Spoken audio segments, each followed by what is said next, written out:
We need to write signatures for those JavaScript thing in case they did it for other wallets. What I'd do be you think? Like surprised the if safe thing?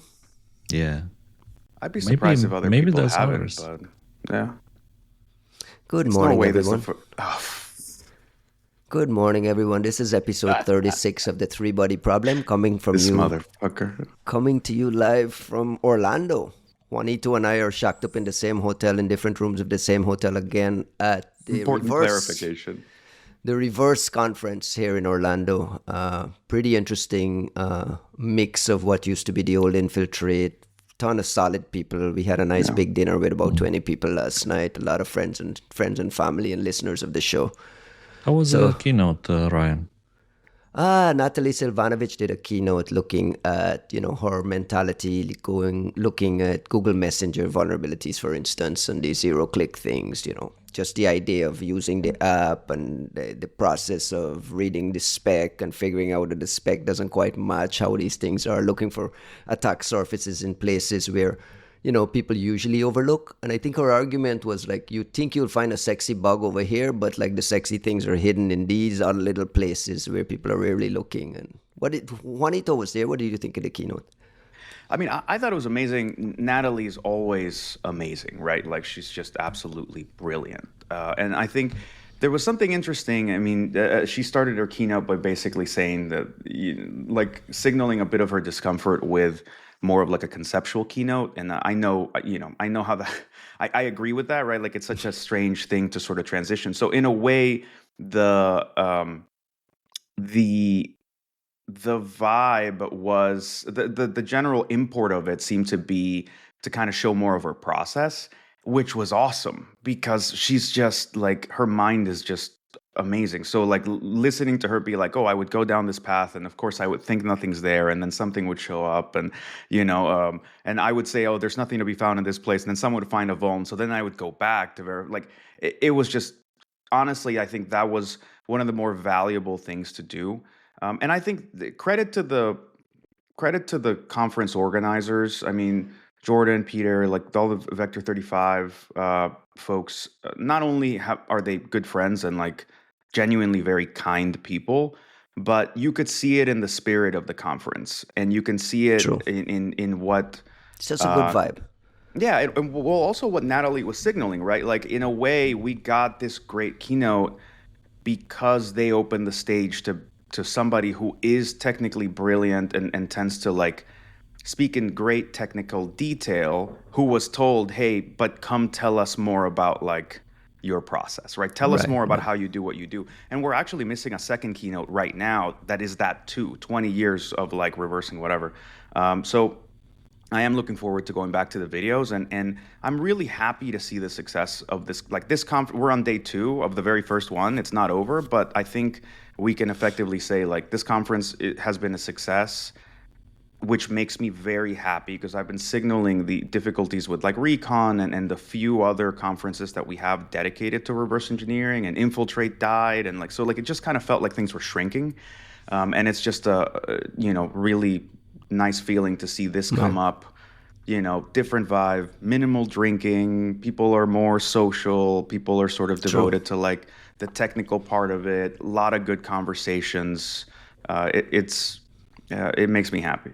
One last thought on the Natalie keynote that I took away as well was how much these bug hunters run into losses as well. It's like you come to these talks and you hear these amazing finds and her process and all this painstaking looking, and how many times you just kind of run into a roadblock where there's nothing there and you're just kind of like taking an L and moving along, and like the mentality of like trudging through that and still having this enthusiasm for what may be found in some other place. It's fascinating to me to like get into their brain and understand like taking those L's and still maintaining this diligence, I think that's what people forget is like you get to see the brilliant exploit folk, the vulnerability research folks, when they're taking their victory laps. Correct. And you don't see the like 2-3 months in between where you're like reversing some giant library, and all you get out of it is like the insights you gained along the way, I guess, because you like now you're an expert in this obscure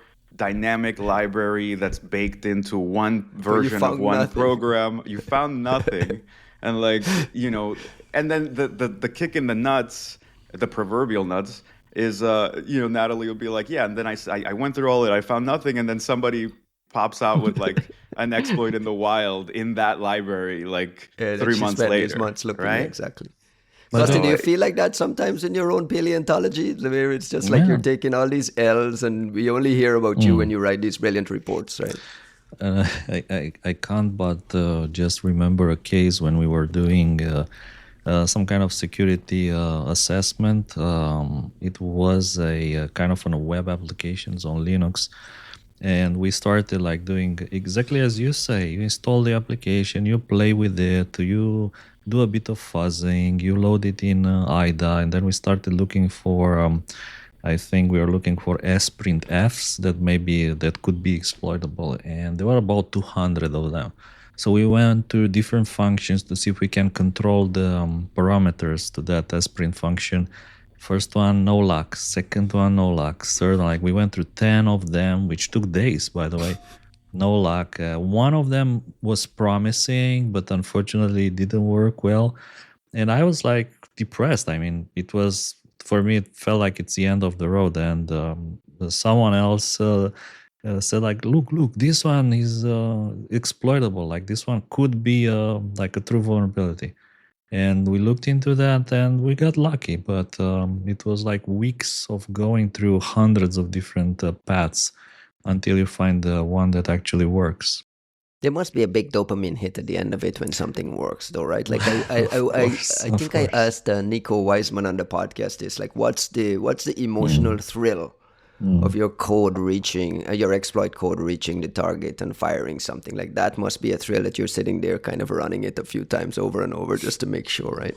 I mean, that's another world. Let's talk some magic money. And Costin. wait, before that, like, how come that AI isn't, let's say, better than humans? Like, why isn't AI? I mean, AI should be the Don't best start in up the Mr. world. Shill over here, please. No, like listen, like AI should be able to do all that in a blink of an eye. Went through all the hundreds of cases, find the one, exploit it, write the exploit, like just like that.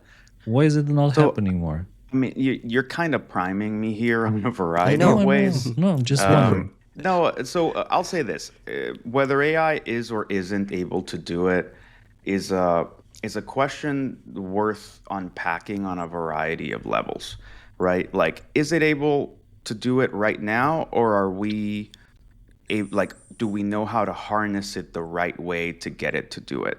Is it able to do it right now, but to what capacity is it able to do it? Like, I think part of the difficulty that we're having with this age of like the commoditization of evaluative power, which is really what AI is.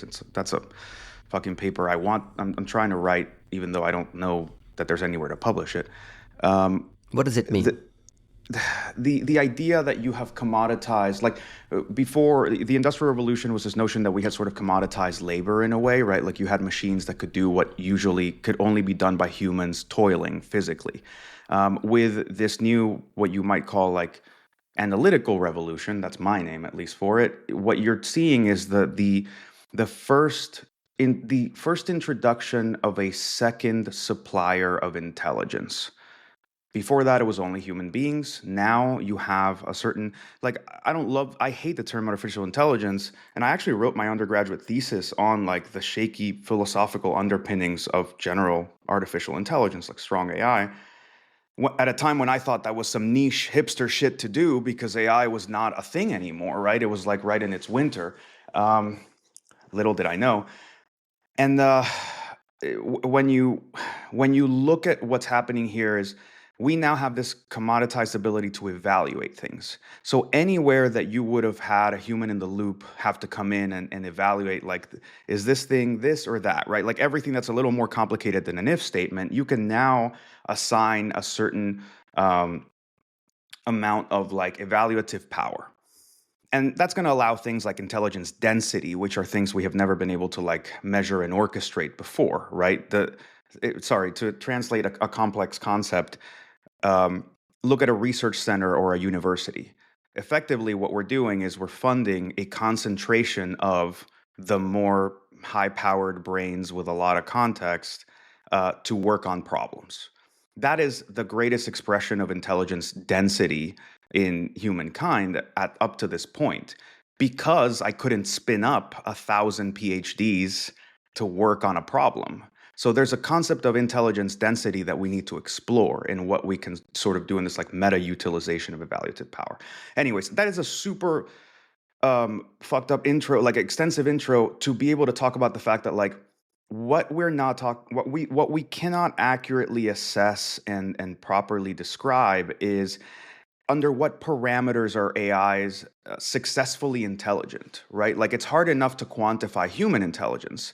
So if we're saying that the most intelligent human being represents, let's say, 100% intelligence capability, and where is O3 mini? Where is O1? Is it 20% as capable? And frankly, that in itself is a terrible metric, because intelligence is an emergent multivariant capability as the AI people are learning, as they try to reproduce it. So that's my long way of saying it's already good at certain things to a certain degree, and not as good at certain other things to a certain degree. We can't quite express that too well. And part of the problem here is like, I don't know how well we're harnessing that shit, which is a very long-winded way of saying there are companies that are taking advantage of this for bug discovery, the same way that they were taking advantage of like fuzzing, the same way that you have, and like Google is probably one of the more Correct. meaningful ones to look at in this case, And right? auto patching Like as well. It's Natalie, not just the bug discovery on the Google side. The yeah, guys have documented multiple cases where they've used fuzzing to pinpoint areas that was previously incapable of humans thinking, yeah, and prioritizing things around patching, like moving things, automating like a whole slew of things through that vulnerability reporting and patching process on open source code. yeah. So there's Do you been guys want to success stories remove? there. Do we remove these last like 10 minutes of me ranting No, no, no, conceptually no, no, about AI? no, no, no, Like, no, no. no, but to Kosten's I warned to Costin he Kosten's was sending point. you down a Yeah, he path. did. It's just I've been like so in this concept right now, like this thought that I'm trying to like put it out on paper. But I think this is going to keep improving. It is definitely one of the evaluations OpenAI must be working on expressly. That's why you hire someone like Dave Aitel to come sort of take that over. And I think that's fascinating. Mm. I actually am very curious that the security space has not expressed a sense of threat seeing someone as smart and experienced as Dave Aitel going into OpenAI, right? Like, how do we discuss what happens when OpenAI gets very, very good in its evals with regard to like running an EDR product, or with regard to what the MSSPs do, what the MDRs do, what the SOCs do, right? Like, I am not scared of it replacing any of us here. It will empower us to do more, but we're already asymmetrical agents in this space. What we need to talk about is like what happens to all the product companies that have come around that just do, let me manage your products a little more, a little smarter. And all of a sudden, like Dave Aitel comes out with like 04 dash security mini, and it costs 0.004 cents to have a SOC analyst. You're like, oof, right? Costin, you've been bullish on the AI companies playing a role in threat intelligence, and what were you thinking? Because I remember you bringing it up on a previous conversation, might have been offline or on this show, around why aren't the big AI platforms doing more around Earth CTI? intelligence. Yeah, what were you thinking? Like, in what ways do you feel like there's a market there for them to go dominate? Who are they possibly replacing?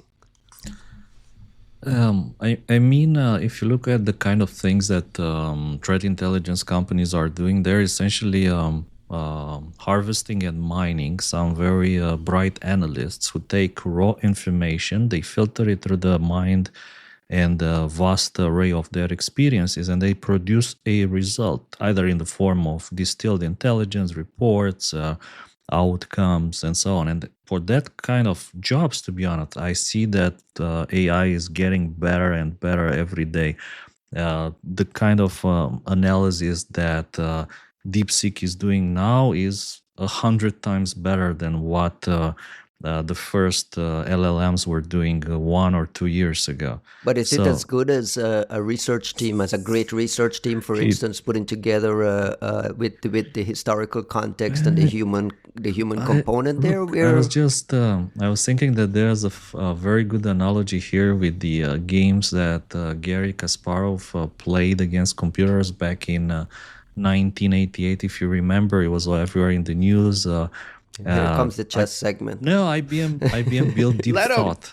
Go IBM go built Deep go! Thought, and they Why said is like it always finally we deep? have a computer that can beat the best human. And Deep Thought played with Kasparov, which just destroyed. They destroyed Deep Thought, and then they went back and worked hard, and they came up with Deep Blue, and eventually it beat Kasparov. But I think it will take time until AI companies will have the same level of quality and experience. Again, experience is very important as the best threat intel teams in the world. But like it's a matter of time, probably. This is just a matter of time. And we did this experiment one like 2 weeks ago with Zhengxi, if you remember. Yes. Yeah, One yeah, yeah. pushed a prompt for like create a summary of Zhengxi, like this virus from the 90s. And to be honest, the summary that ChatGPT Deep Research created is one of the best research papers that I ever seen in my life. And no, like for a human, it would take weeks, if not months, to compile all that information and structure it in a way that is, how to say, is perfect to read. It's not like just random things dropped in a document. And because you had historical knowledge of it, you could parse whether you're being hallucinated or whether it's drifting in Was parts. And you're no, it seeing this was drift is solid. less and less, right? I'm seeing like the hallucinations are less and less, and nowadays, what is amazing in my opinion is the ability to research, like to look on the internet. If you don't know, don't pretend that you know. Like you ask a question, and it was like it doesn't really know how to answer it, so it'll come up with a crazy reply. And now it just looks, it reads all the articles on the internet, it reads them again, it searches a bit more, and then it finally builds a process in which the output matches the best human minds. Juan, you're getting the same So results in your honestly, experiments? yeah, not only am I getting the same results, like I don't know that I have seen an instance of deep research hallucinating. It is really, and that's mostly because you're giving this thing like anywhere from 6 to 20 minutes in my queries. And the amount of recursion that's happening, and when I say recursion, I really mean like a bunch of like processes that are being kicked off in the background, a bunch of queries, meta queries, meta queries that are happening to allow that to happen. Um, Seems to filter a lot of that out because deep research is embedding the links and the sources into the thing. And what people don't understand about hallucination is you can get an intuitive feeling for when it will hallucinate, at least in my experience. And it's mostly about whether it has the appropriate context. And a lot of people got to experience that like a lot more because OpenAI and more so Anthropic, like to this day, have been so limiting about giving these things access to the internet.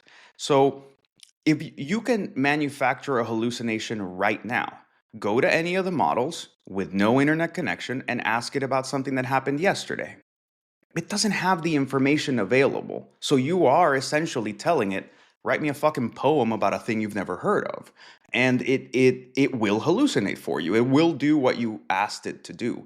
So the bigger problem here, and I think the reason people have had so many negative experiences with AI and gotten turned off of it, is most people's experiences of it are of a model, that didn't reason. A lot of people mostly used ChatGPT back in the day, right? 3.5, like their original impressions of it. Or they're using Anthropic stuff to this day, which has never had an internet connection. And then they ask it things and they go, this thing made up a bunch of shit. It's like, yeah, it's not magic, right? It cannot search the internet. All you need to know is if I'm asking it about something external, then how do I, is it going to be able to reach this information? And in OpenAI's ecosystem, what you do is you go and click search, and it like enables the ability to check the internet, and all of a sudden the results are way better. But I think that's somewhere where OpenAI is failing, and where Anthropic is like abysmally failing, which is like, I have used this shit enough for the past 2 years or so that I know how to make it get to the right solution and be useful to me. The whole point of this shit is that you're making thinking machines that think on behalf of human beings. Why the fuck am I sitting there evaluating if I need to turn on search or if I do this thing and like whatever? And I say that I like granular controls. But every person I talk to or every article I read that says, oh, AI is a bunch of hyped up bullshit, is usually somebody who went to try to do a thing that the model was not, or the interface was not fit for purpose. And they didn't know any better. And now they have a terrible opinion of what AI can do. And that's fine. They'll come around when they see other people using it differently. But I do think that's where you see some of the failures of OpenAI's ability to productize, directly to consumer, and Anthropic more so, Anthropic maybe out of like their really weird beliefs about like, their cult has some very weird beliefs about like what the model should be allowed to do, and like they're scared of their own shadows. Oh, we're having cults now already. Oh, they're all cults. Like, I don't know if you ever have you ever talked to people inside of OpenAI? Like, it has Apple vibes. It has that like, that's why I call you a shill, because I feel like some of it starts to rub off on you. Man, when it's a good product, it's a good product. See? He's fanboying. Costin, if you had these tools, let's say 10, 15 years ago, would your production of your reports and the quality of your reports, you think, would have been a lot better? Or do you think it would have been missing that human touch? Because here's the thing. If I use ChatGPT to write, like, let's say take a complicated press release or a court order or a court document and feed it in and say, hey, help me parse out a news story I'm trying to write, right? It's going to parse it out and produce a news story. But it's not something I would write. I know this. It doesn't have the feel of my tone, my voice, the way I write, the way I do things. You just don't know how to use it. You just don't know how to use it. Well, in that sense, why should I even do it if the reader can do it himself? Like, why? No. Right? My point here is like, if what you're trying to do, you want a specific result. I don't think it'll ever get. It'll never get to that like human, like a feel that I did it.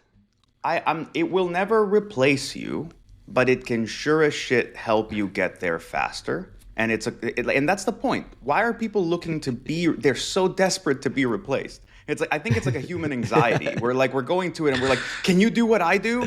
No. Oh, thank God. Oh, this thing sucks. We're like, all right. I think it's like a weird sense of like abjection, like Kristeva. Anyways, but I asked the question to Costin because I remember like a lot of what made the great reports, the original great reports, great was like a lot of the narrative, the human narrative around things, and this Gregor Bleyakjevich guy, and like all these stories, right? That was like that was the thrill of the thing. That was the best part, right? And the AI would never select those. Do you feel, right? Do you feel like if you go back 10 years and you rewrite the equation group report using deep research and all this other thing, you lose that? It would be, how to say, it would be more impersonal. It would be more like a systematical description of what actually happens. Unless you tell it not to do it. Like without maybe you can say like, emphasize the unusual points, but still again, finding all those stories, it was actually part of the research phase. So unless you have the AI from the beginning doing the research with you and understanding all these stories that were related to the bigger case, it's just responding to what you feed into it. It will not put them in the final output. The final output, and I've been thinking, by the way, about this a lot, which is that the reports, they're not a very efficient way of communicating information. Like even for humans, the reports are not, let's say, the most effective way of conveying thoughts and information. For a machine, it would be better to just share all that information in a structured format, like CSV files, XML, whatever, that the machine can just take and like use it at the best of its abilities. Like for humans, the same. And I think in the future, reports will be different. They will either be let's say, focusing on these anecdotes which the humans appreciate more, or they will emphasize those parts that, let's say, the machine can produce and the machine can consume. Like, let machines talk to machines, like let them talk between themselves, and give the humans the part that improves our experience in the world, like makes our life better, more funny, and enjoyable. Juanito, Guys, you're shaking your head vigorously. I'm shaking my head because this is it's just not like it's not how this needs to be. Like, the machines are not optimizing for machine consumption. The machines are doing what they're being told to do. And we don't even have to choose anymore, right? Like, that's a mentality of intelligence scarcity. I have a team of 40 people. They can only do so much. If I ask them to do one more thing in this direction, they can't do the other one. We don't have that problem anymore, at least not within these bounds. So you want something machine emphasized and machine readable, tell it to do that. And you want something that is meant for public consumption, tell it to do that. Hell, you want 7 different variants of how to consume it and then figure out which one the good one is, do that too. And I say that with the great reports and like what you were describing, Ryan, like I don't think that artists and writers should be fearing for their lunch. I think I want us to get to the point of excitement for what this enables.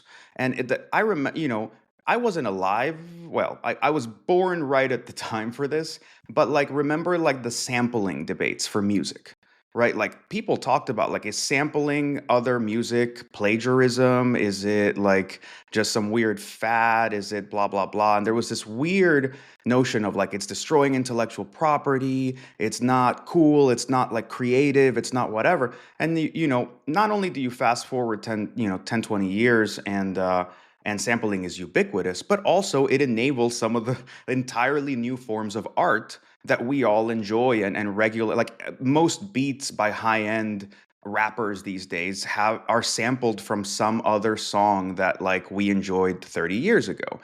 And my point here is, with the writing, what I'm finding is that in the drafting process, and I have complicated feelings about this, but like in the drafting process, I can go describe a paper I want to write.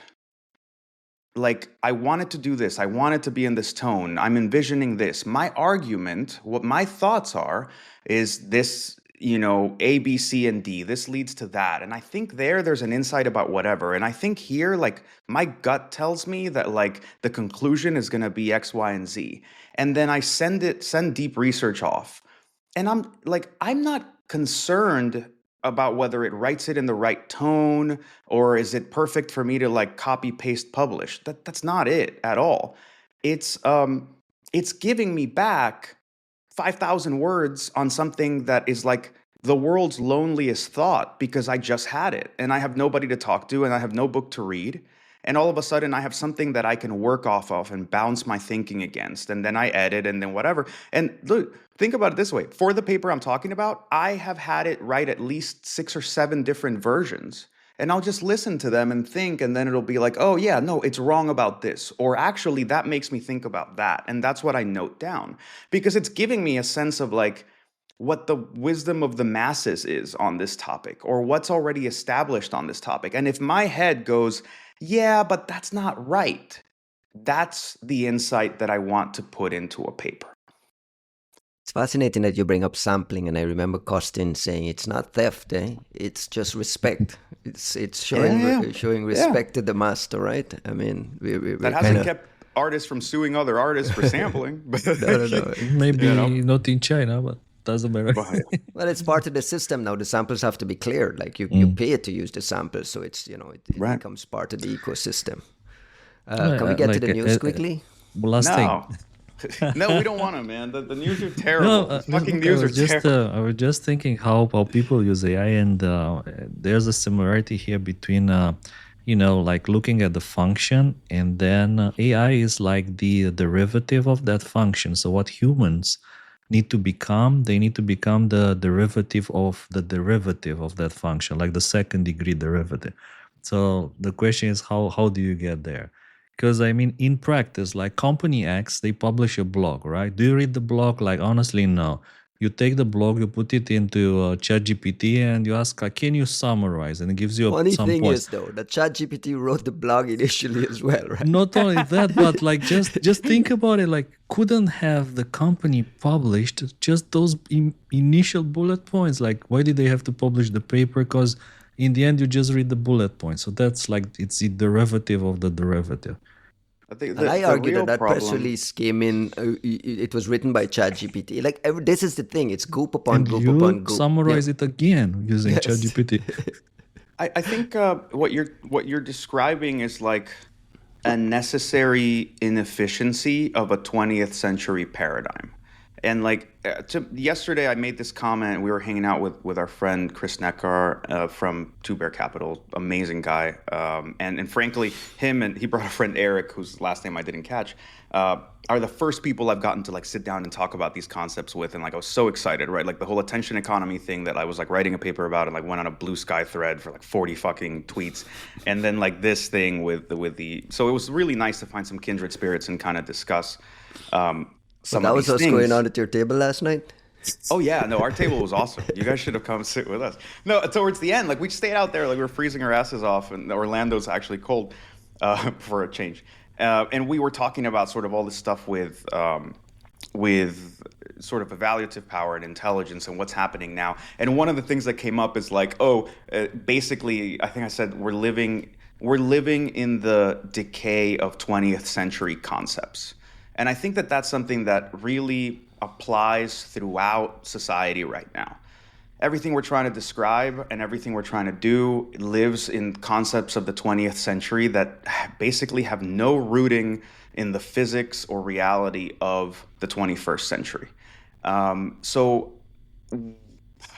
bringing that back to what we were just describing, I think if you look at the model of information consumption, media production, media advertising, and distribution, it by necessity, because of the mechanisms that we had in order to distribute information, the radio, the newspaper, the blog, they were things that had to be messaged broadly for broad consumption.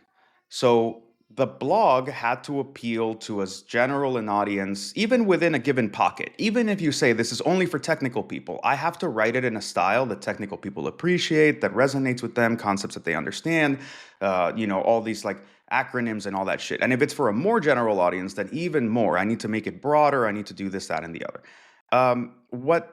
And frankly, that is a 20th century concept that doesn't need to be the case for the 21st century. I think the thing that we're going to discover now, the thing that is going to revolutionize product companies, is going to be the ability to be fit for purpose, specific to a given consumer. If you are a technical person reading a bunch of things online, how often are you annoyed by reading something that wasn't written for your audience? And vice versa. How often are general audience people, do they open, let's say, an AI paper or a technical report, and they go, I don't understand this shit. And you go, yeah, because it wasn't written for you. It was written for someone else. And nowadays, that doesn't need to be the case anymore. Like, why are we writing a single mechanism of distribution for everyone? When at the drop of a hat, this can be rewritten for a 5-year-old, it can be rewritten for a 20-year-old, it can be rewritten for a college student, it can be rewritten for a technical person, it can be rewritten for a policy person. Those are 20th century concepts that we're still kind of like struggling with, but we shouldn't for long, because the tools are here to create new paradigms. Costin, you think our reports 10 years ago would have been better? Or do you think that kind of human touch made them what they were? Yeah, I and how are you revisiting? The other question is, how are you revisiting the ability to go back now and see things that you may have missed? Put deep research to go back and look for things that you have missed and so on. Are you starting to think about that? I think it was part of a learning phase. So if you like just think about yourself and think how was Ryan, like the 8-year-old Ryan or like the 12-year-old Ryan, would you have done something differently? Just imagine the 12-year-old Ryan with I don't know, steroids, AI, supplements, clean air, clean food, and so on. Would that be better or worse? I think it's just part of the evolution. So the reports from 10 years ago are in a way part of the evolution, and the AI actually learned from the mistakes. It learned from the good reports. It's trained on the good and bad reports, and without those, we wouldn't be able to produce the same kind of quality that you see nowadays when it digests 25 years old information into a big research paper of 30 pages. Yeah, I think to that point, and that was my point from earlier, is why I was shaking my head. When we say, well, it's not going to write it in the way that we wrote the great reports. You go, but feed it 5 great reports and tell it, write it in this style. And you'll be surprised. Like, obviously, it's not going to come up with the personal stories. Those are our stories. You need to tell it. But even if you don't, making it the thing, AI is very much a mirror of its user. Right now, it's a very muddied thing because we're not familiar with it and it has all kinds of limitations. But anytime that you go to one of these, especially one of the reasoning models, and you go, oh, the output is not what I want. Like, the output sucks. You go, no, it's not what you want. You're not used to telling it what you want. But to be fair, this is like, it's like couples counseling, dude. Like, you seriously, like, it honestly, it's like if anybody who's ever done couples therapy, right? Like, you walk out of that shit and what you learned was just different ways to say the thing you were feeling and thinking. That's it. When you do this, it makes me feel like you don't love me. Like, that's just different than saying, but you know what I mean? Like, all they're telling you is, how do you express yourself so that the other person hears what you want? And that's something that, or what they want, right? Or they feel heard, or they feel whatever. The whole point of it being the messaging is important. And we're so, frankly, the dumbest human being is still so sophisticated in their thinking that you take so much for granted of context and situational awareness and time relevance and the delta derivative of what information matters to the context of this conversation and things that do matter, but you shouldn't say because socially it's not acceptable. And like this, that, and the other, like, how do you effectively communicate something to somebody so that emotionally it has the right effect that you're going for? All those things are things that we understand at a very intuitive level. And we want AI to do the same, and we're not providing it with all of that, obviously, because you're not going to sit there and go, it's the year 2025. Yeah. Cars are still on the streets. There's no jetpacks. Now I need you to like tell me how to like this great report applies, right? Like, it's just so much. Kostin, from magic things in words to some magic money news. Let's pivot very quickly to FBI published an alert on Wednesday basically saying that, confirming what we already know, that this was associated with Lazarus and identifying this traitor. What a bad name. A traitor, Trader. Like a tongue breaker, the FBI tongue breaker. Rural juror. They documented back in 2022, they documented it as a North Korean actor targeting crypto banks and the crypto ecosystem. Anything new around what the FBI officially attribute this ByBit 1.4 billion hack here costing, or we already know this? Well, it was good that the FBI came out with this report, officially linking it to the Blue North subgroup of the Lazarus Group. So Traitor is another name for Blue North. Exactly, the tongue breaker, the traitor thingy is the FBI name for what we call Blue North. And Blue North is a subgroup within the entire Lazarus. The subgroup within Lazarus that have been focused on stealing cryptocurrencies, and they were doing the bank heists back in the days, attacking banks through the SWIFT system. Bangladesh bank heist, I think, was the first case when we named them Blue North. So it's very good that FBI came publicly and said this is that, because it gives a certain legal angle to the whole story. And I'm worried a bit about the legal angle here, because now we have more information about how this actually happened. Remember, we were discussing the possibility that all the ByBit signers, they somehow got infected. But what happened here? So what seems to have happened is a very interesting kind of a supply chain attack on a Safe Wallet, which was the solution that ByBit was using for their multi-sig wallet. So there's a product called Safe Wallet, right? Because when we start talking about cold wallet and hard wallets and hot wallets, and it gets complicated. Safe Wallet is the name of a company selling a product, or a product from a company. Okay. Correct. And they have a can website. You just when you describe it, can you say the Safe Wallet product, so we're just not lost? Sure. Yeah. Yeah, so they have this solution which is called Safe Wallet, and their website is safe.global. You can go there, take a look. I think the selling points, and it's kind of ironic if you ask me, on their website right there next to this Safe Wallet, they say eliminate single points of failure, which essentially is what happened here. The single point of failure was, unfortunately, the Safe Wallet. So what happened? So what is interesting that on February 21st, they said that the Safe security team is working closely with ByBit. We have not found evidence that the official Safe frontend was compromised. So that was what they said on February 21st. However, come February 26th, there's a new statement. It's a terrible statement if you ask me. And they say, forensic findings confirm targeted attack on ByBit by Lazarus. So this makes you think there. Lazarus is targeting ByBit, but it's a bit deceptive if you ask me.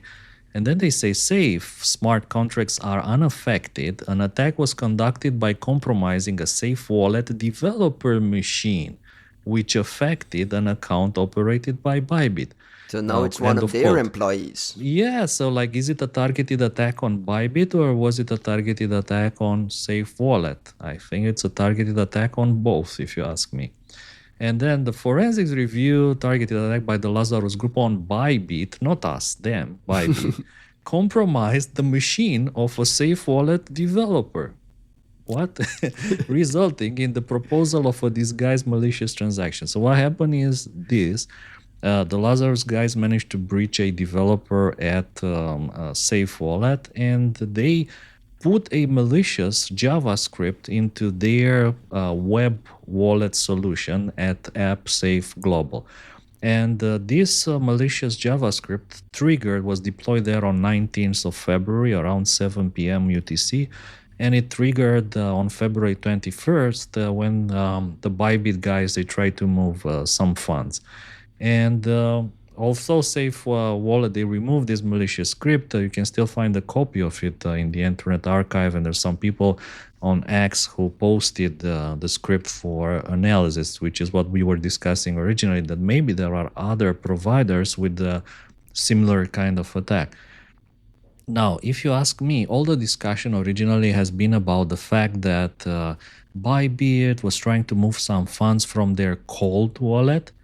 And I think that's deceptive as well, because this is not what a cold wallet solution looks like. Yeah, for sure, this is a multi-signature hardware token signing solution. So multiple people with this hardware token, they sign the transaction to make sure that nobody, not a single person, can steal the money, right? Everybody needs to sign it in a way, which means the responsibility is split between all the people who sign the transactions. Right. Still, you may wonder, why did they all sign this malicious? Because, what you see on the hardware token, unfortunately, is one of these kind of cryptic messages that you can't make sense of.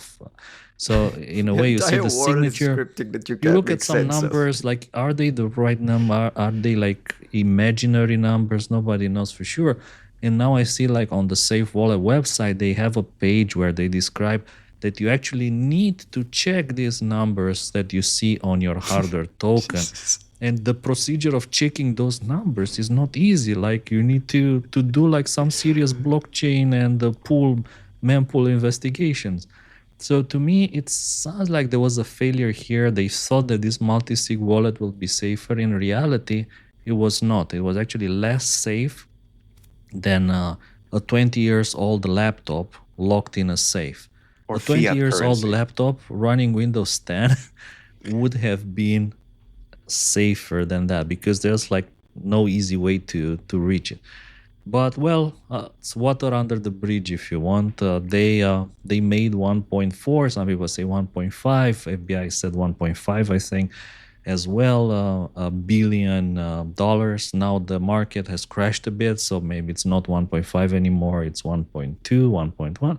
But nevertheless, it's a billion plus, which is still pretty impressive how all this thing happened.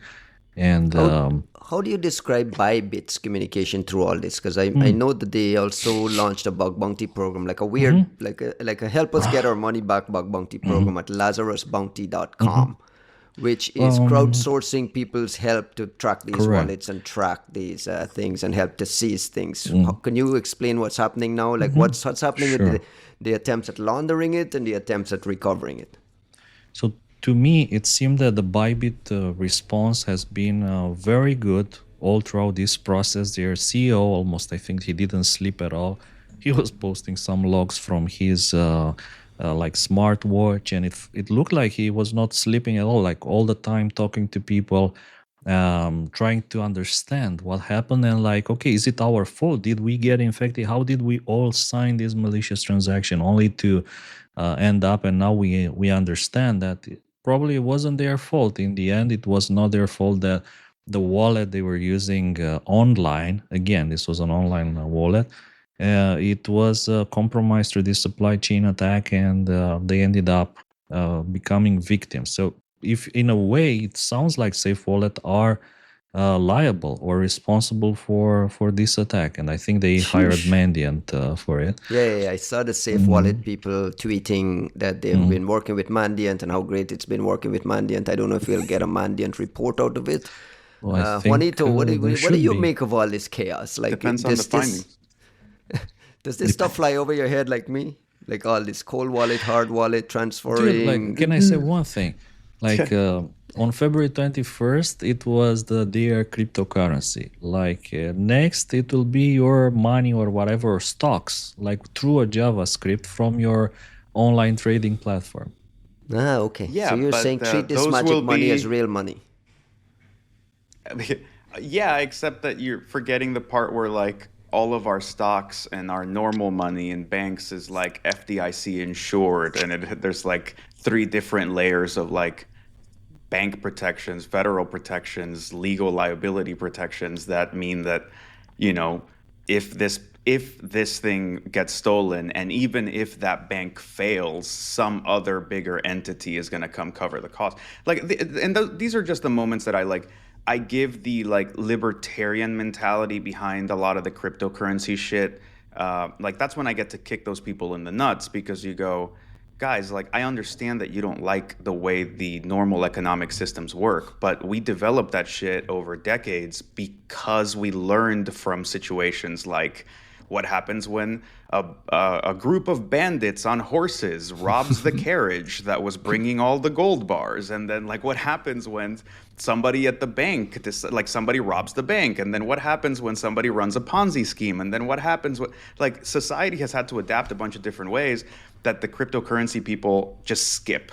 And then when something like this happens, you go, oh fuck, there's no moat, there's nothing to protect us. You go, yeah. Look, it's not all like gibberish to me, because I understand the whole hot wallet, cold wallet thing to some extent. But I don't know how it applies here. Like Kostin, I don't know if I'm missing something, but it doesn't sound like a cold wallet in this situation doesn't sound like what I expect a cold wallet to be. You mean Like, the safe wallet, or what I said, like a laptop in a safe, yeah, I mean, or like which one? in the sense of like whatever the hell it is they had implemented at ByBit, like it just, is it really what is considered a cold wallet these days? Like, to what extent are they operating the way that that you would expect a place to operate? It's not To a the safe cutting wallet. edge It's of not a cold whatever. wallet. No, it's you're exactly right. You cannot, well, we can argue on semantics, right? Like a state of matter, phase of matter, how many phases of matter there are, how many states, like is it classic, quantum, exotic states of matter? The same here. Is it like a cold, really cold? How cold? Like, is it ice cold? Is it like Ice 20 cold. degrees, 50 degrees? I don't know. Like, what's worm? Like, my worm is not your worm, things like But that. it has to get warm at some point to do these transfers, right? Because the transfers have to have it. Look, absolutely. Like, in my opinion, again, this is just my opinion. This solution, which relies on a JavaScript from a website, that's not a cold wallet. Like, that's my personal opinion. In my book, like, next to Baldy, Super OK, and so on, in my book, cold Apple not wallet okay. is Apple not okay. It says cold wallet is a laptop in a safe, turned off. Basically, that's why it's cold, because it's turned off. And when you like want to make a transfer, you turn it on, you make the transfer, you turn it off, you lock it back. And I mean, yeah, people have designed solutions where you don't even have to connect the laptop to the internet. So you produce a transaction, you copy on a stick, and you take that, you sign it. Basically, it's like the signed transaction on the stick, and you walk with that USB stick to another machine and you broadcast it on the internet. But like, this doesn't feel like it was really a cold wallet, which made the attack possible. Are they starting to get money back? Is there any chance of Yeah, recovery so here? Like, what it's happens? it's really cool. Like, you can go to www.lazarusbounty.com, and they actually keep track of the money that got like, they know that this money are lost forever. Like, $94 million that went through EXCH, this I suspected like Russian exchange. They just went dark. They And lost. these are the people they asked to help freeze it, and these people told They them asked, to, and those yeah. people said, like, no, man, Who no, are we're, you? we're Yeah. not gonna freeze it. But other people, yeah, like Mantle, they froze 42 million. So they say they awarded and they are gonna award 10% bounties for all the money they recover. So if you help them recover $1 million, you personally will get 100,000. So far they awarded $4.3 million for the almost $43 million they recovered. About $100 million went dark through EXCH. And I think that a bit more also went dark. And what I thought was interesting, I see this industry kind of following the steps that we were doing back in the days in the antivirus industry. They set up a feed with an API where they blacklist malicious wallets that other exchanges can integrate, and blacklist these hashes as well. So whenever they see transfer transactions from these hashes, they're being put on hold. So it's like malware signatures, right? There's like a centralized list of malware signature that everyone can implement. So it's like, again, rehashing things, doing it the old way. But it's interesting, and to the point of what Juan was saying, that everything is insured, and the insurance is insured as well, and the insurer of the insurance is also insured. Everything, of course, is fine with that until the next depression or the next default, which may happen, may not happen. But like, Kostin when is that always happens, it's defending the this same. magic stuff. I just like I'm if not. the I'm fate. just saying this. Listen, there's no safe universal solution in the world. Like, there's no such thing. Everything has a failure point. Traditional money, Absolutely. magic money, everything I has a failure point. I agree with you wholeheartedly, but the failure state of traditional economic vehicles is the collapse of the global economy. The failure state of a cryptocurrency service is like, did a North Korean look at it the wrong way on a Tuesday and the next day, poof, it's gone, right? Like, of True, course, but nothing is insured, but like, I'm not saying I will be happy, but I'm not going to blame a financial service if they don't survive the collapse of the entire American economy.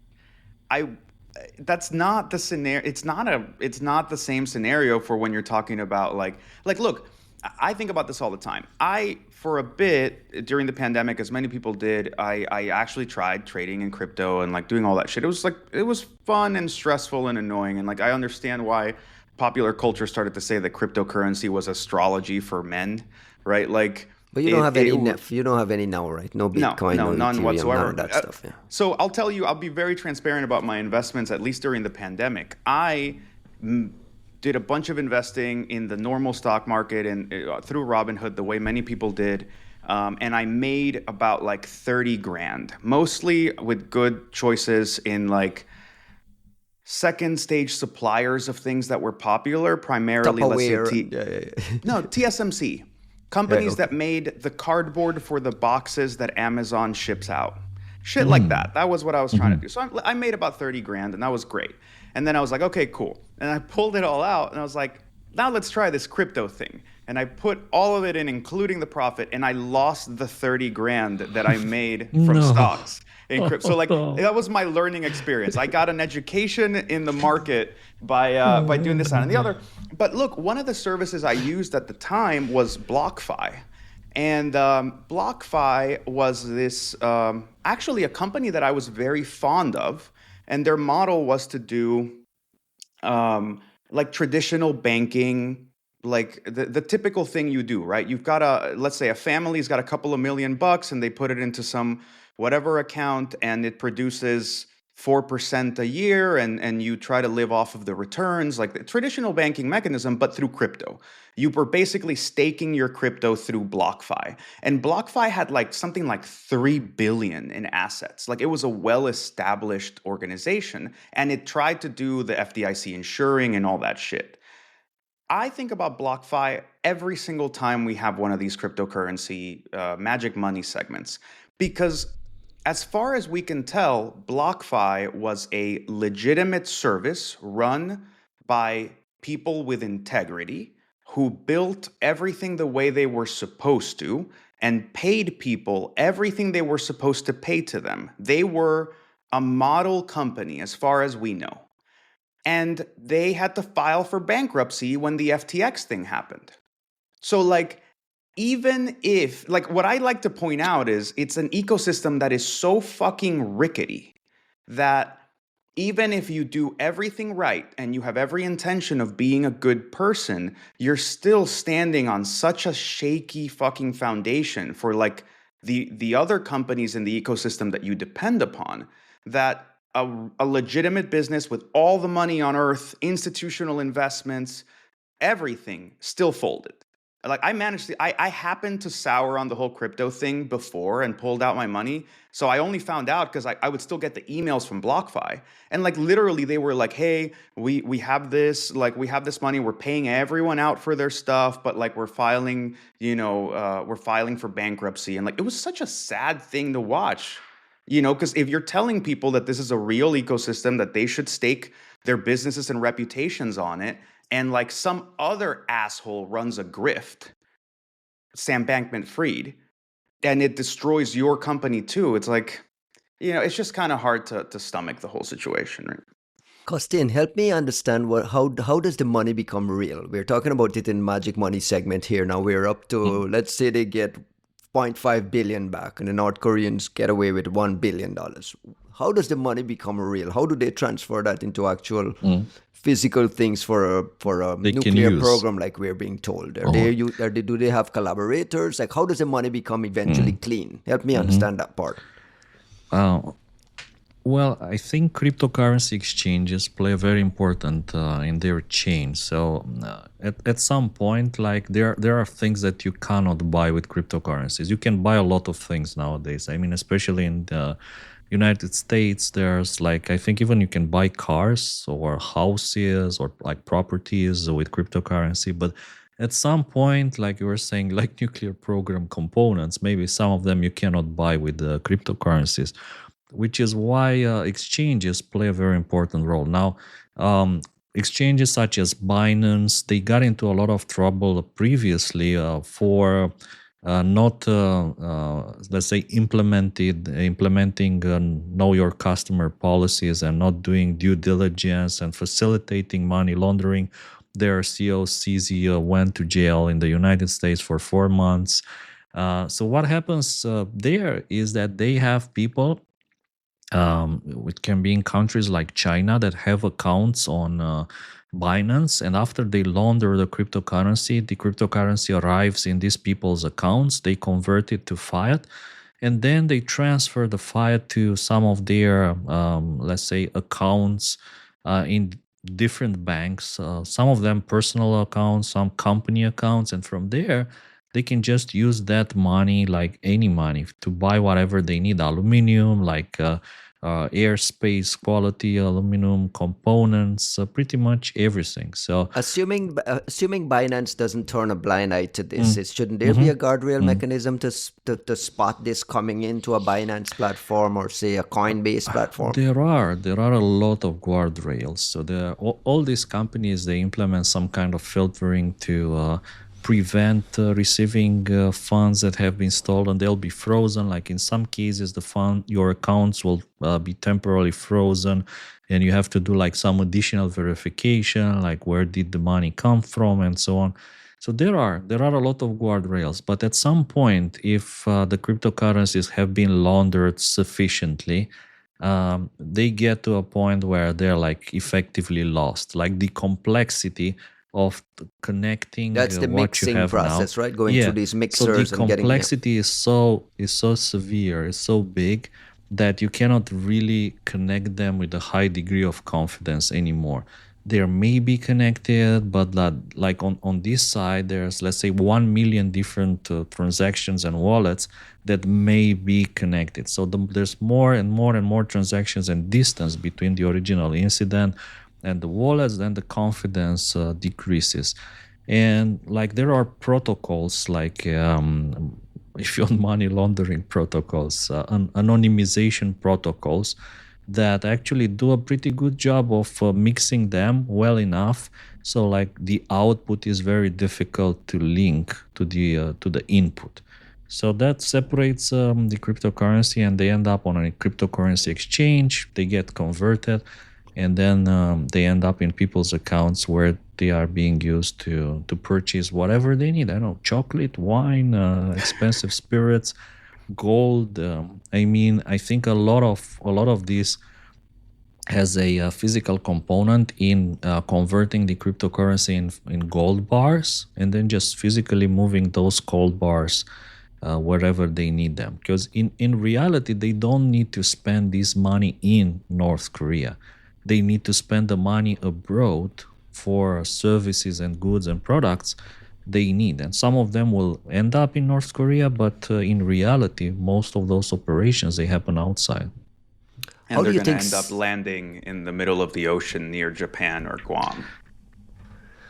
It's fascinating to me when I think about Safe Wallet and their description of things, and then I think about these fake North Korean IT workers that Seongsu has documented getting, targeting these crypto companies for things. And then you start to think, is there just an insider attack with this JavaScript? Is it something remote? Like, it just becomes this boiling ecosystem of like the long game that the North Koreans play in all aspects of this to get into these networks and to really target these things. I want to ask a quick question on the bug bounty thing again. They're crowdsourcing folks to help track this money. Like you just described, though, with these mixers and so on, it becomes very, very chaotic and problematic. Is this a very, very specialized skill? Like, for instance, can you, Costin, jump in and say, hey, let me go start tracking this money and put in a claim on some of these bounties? One. And is there a risk? Like, are you avoiding it because, dude, I don't want to play around with North Korean nonsense? Like help the listeners understand if they should be jumping into this bounty as well. It's the same question as doing threat intelligence. Can anyone do threat intelligence? Like And I think the answer here is that you need both the knowledge, the experience, and the tools. To me, the tools are really important.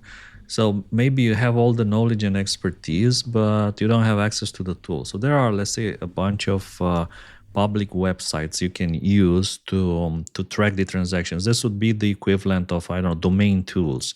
If you need some whois information for a domain, or maybe it was a passive total back in the days. If you need the RIP. PDNS history, what's that? R.I.P. brother. RIP. Rest in peace, bro. Oh, RIP. Yeah. Risk IQ, now Microsoft, whatever. So there are free equivalents, but if you ask me to do this properly, you need the high-end databases and the high-end tools like Chainalysis, this kind of level, and not everybody has access to them. And it needs, again, a combination of experience, knowledge, and having the right tools in order to be able to play, to inspect, to investigate transactions in a manner that is extremely similar to the kind of work that we are doing. So actually, I've been thinking for a very long time to build a similar database for cryptocurrency transactions and wallets, where we can tag different wallets with what they've been used for, like, and where you can investigate heists to understand how the money moved from one to another. So again, it's very, very similar to the threat intelligence work. It's just that the tools are a bit different.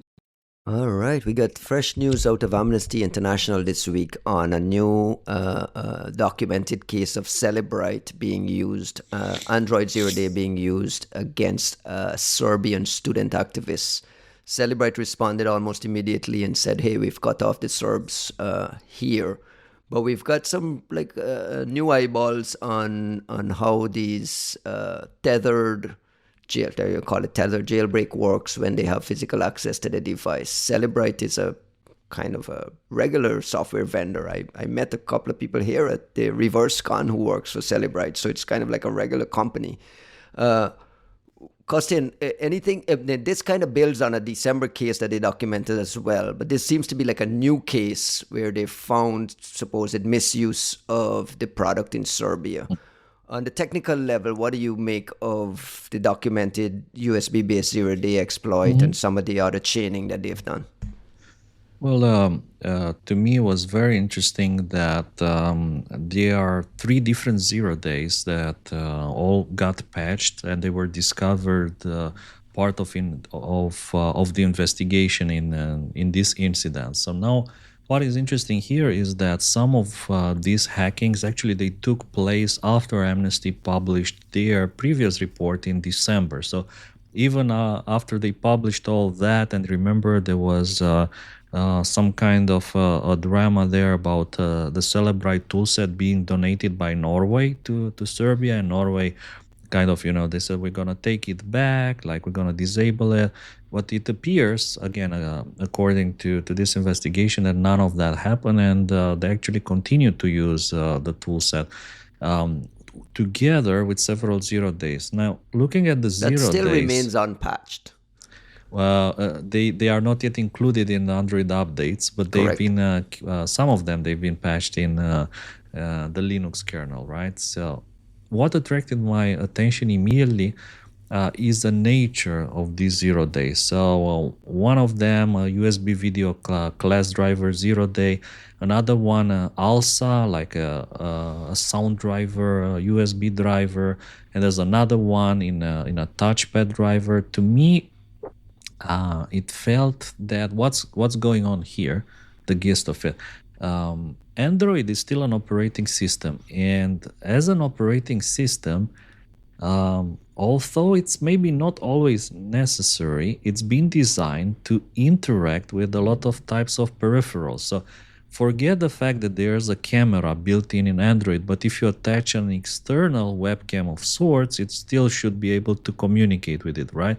And then it still needs to support a large variety of hardware that can be attached by the cable. Now, if you ask me, how many people in the world actually leverage that functionality? Maybe 1%, maybe less, right? Most of the people, they just use their phone They don't attach a webcam. They don't attach an external microphone. Maybe we do that, right, to record the podcast. I don't know. You attach things to your phone or tablet, iPad. But in practice, these functionalities that are there, they're used by a very, very small amount of people, maybe 1%. So I was thinking, like, if you want to do something like about the security of Android, what you need to do is very easy. Just disable all these external devices. Like, they're just not supported unless you turn on a feature and then you need to reboot the phone and it loads all these drivers. But otherwise, they should be disabled by default. Like, who needs to use like external sound cards with your Android phone, or webcams, or all sorts of peripherals? You don't have. This is the reason, like, Add that why shit to they're Android doing all lockdown this. mode. Exactly, Android lockdown. Well, it's coming. I hope it's coming. I mean, Is it coming? the Graphene OS people, they implemented these things like a long time ago. I think that the Graphene OS, they are like ages ahead of everybody else. The reality here, and I was discussing this case, I mean, with some people with knowledge of what's happening on the ground, and including listeners of our show. And remember, I was recommending that you need to have like a one like visible phone and another one with Graphene OS and another one. And there was like, not everyone is rich like you, me Yeah. being the rich guy. I'm not rich.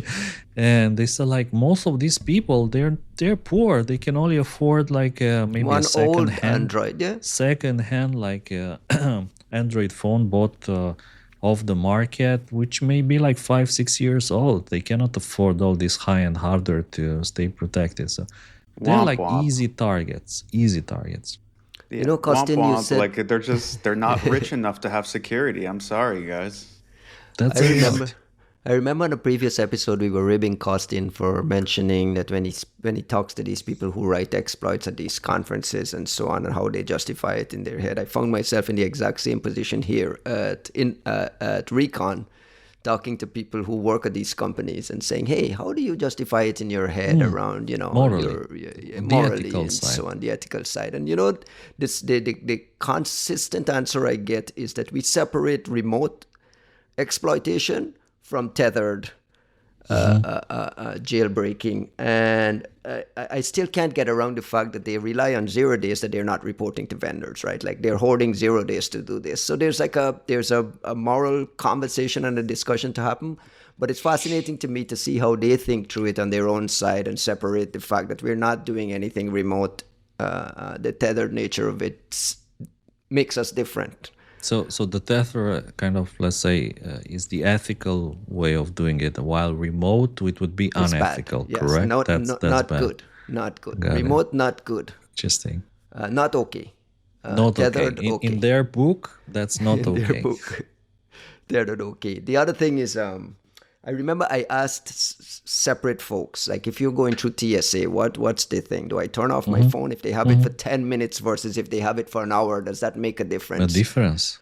And the answer was varying. If they have it for 5 minutes, they can do some stuff that the tools are available to do stuff in 5 minutes. And then another person say, hey, shouldn't worry. If they have it for 10 minutes, they can't do much. They'll need an hour. So it's still up in the air for me.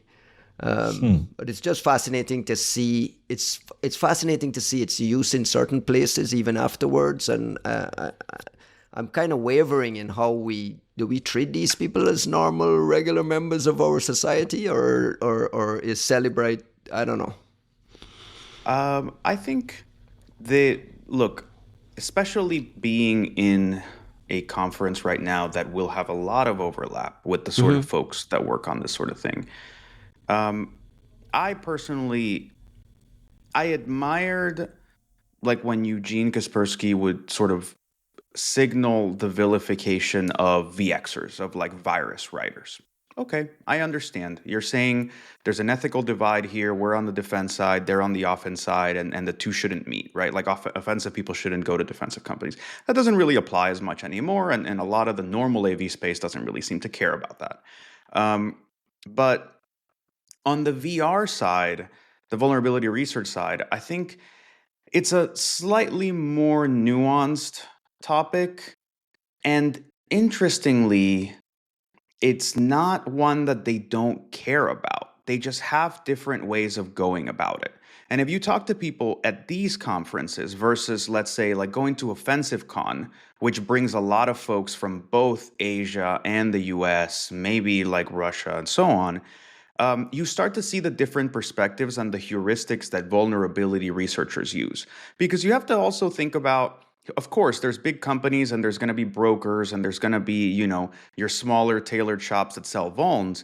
But from the perspective of individual researchers, they don't necessarily have very much control of the packaging and the use of what they develop. We as TI researchers, like we've had ethical discussions, I've written papers on that, and to some extent, we control more or less the end product, and the discussions we tend to have are, what are the implications of putting out threat intel research into the world, for example, right? Like, so we get to control, Kostin and I get to control the final aspects of our report. And then people like Dave Eitel can come out and say, well, but you are shills for the Russians. Why would you out this American operation? And we can discuss the ethical implications of the impact that our product will have. Vulnerability researchers, their package at the end of the day is the code for a vulnerability that does X. It might not even be the full chain of everything that it will be patched into. They have no idea what software or platform or mission it will be used towards. They don't get to tell governments what to do with that. They don't even get to check in and be like, yo, what did you guys use it for? Chances are, unless you have some tight relationship with some loose-lipped people, they're not going to find out. So instead, what I see the VR folks kind of quietly implementing is this sort of notion of like, well, I only sell to these countries, or I only sell through this broker that only works with cyber commands, but not intelligence agencies. Or like the other thing that I think is really interesting is when you see the VR people, like you watch them socially and like they have their little cliques and they don't really, you see people who are brilliant and who are great, but their two little groups don't seem to talk to each other.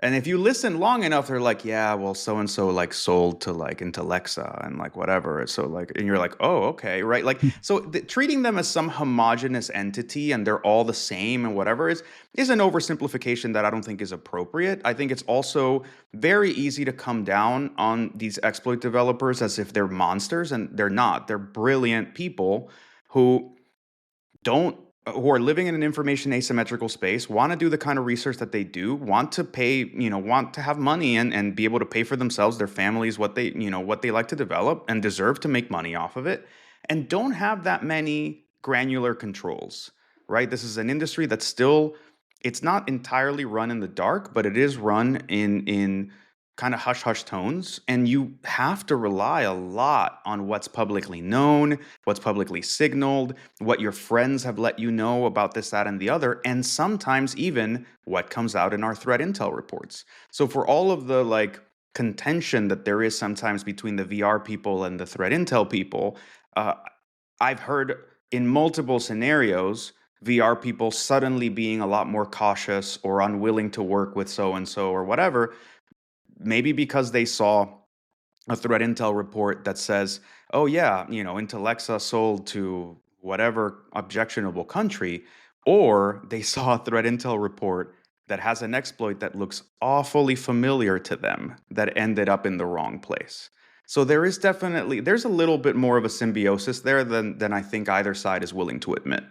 I feel like there's a certain acceptance, like it's somewhat appropriate for a Cypress vendor to hoard 0 days. It's okay. It's kind of okay. How is it appropriate for Cellebrite to be hoarding Android 0 days for use on their own? And they explain it away by saying we don't sell to Serbia anymore.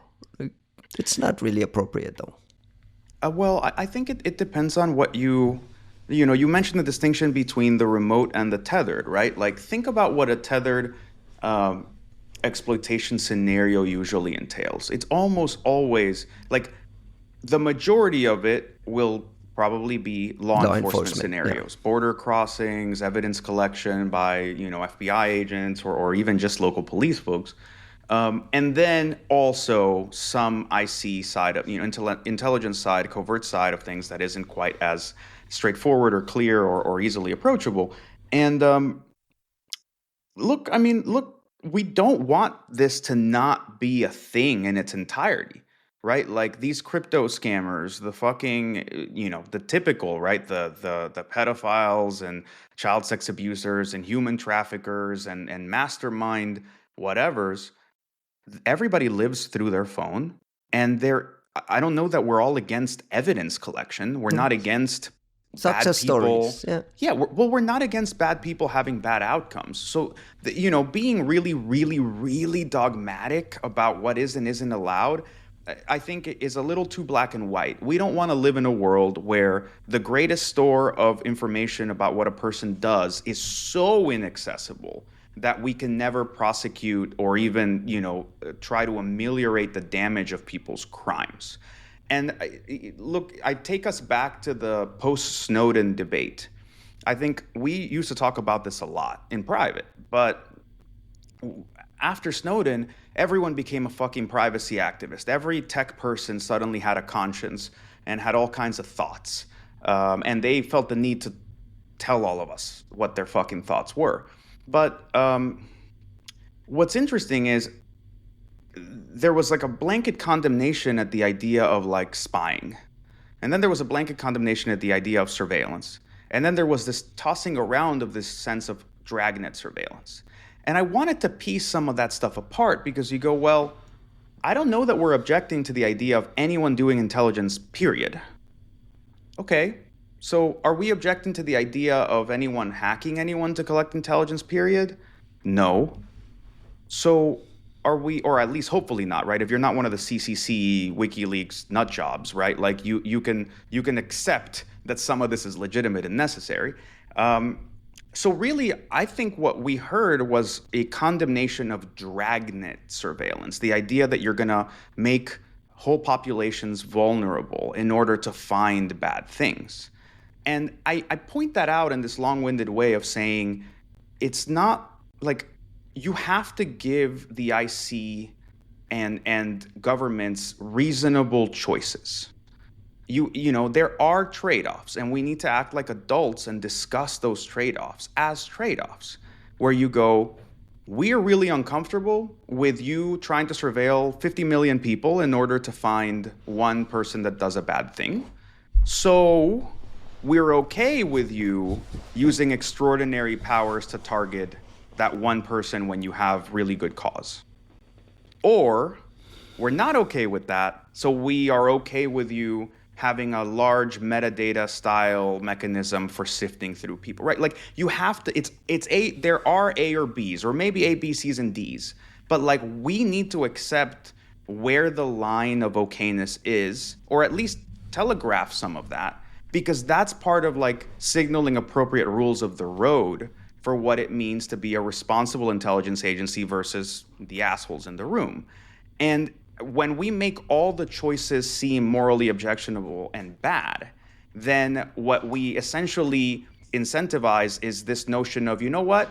We're just not living in the same universe. You guys don't understand what we do. Everything you condemn is dumb. So we're just going to go do our fucking jobs, and you guys, like, we'll catch you guys on the flip. And like, that's not, that it ends the conversation, because when you look at people who are tasked not with intelligence collection itself, but rather ensuring national security, and you tell them nothing you do is acceptable, they go, well, fuck you, I'm going to go defend my country, right? Like there are but ways. we're talking about private sector offensive actors hoarding zero days. Like there's no such thing as a difference, right? Who is consuming from private sector offensive actors, right? Like according to them, only governments. Right, so the idea that these are detached things is not quite right.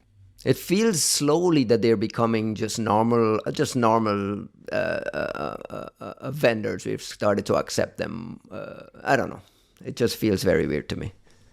If I may recall that case when Google Google Tech published about a potential city operation, if you remember it. And there was a blog post essentially condemning their research, and Google, I think they patched a 0 day or two associated with that blog post, which had no IOX, by the way. I was thinking why there is no condemnation of I don't know, of this kind of blogs in which Google again patches 3.0 days, but there's like no condemnation at all.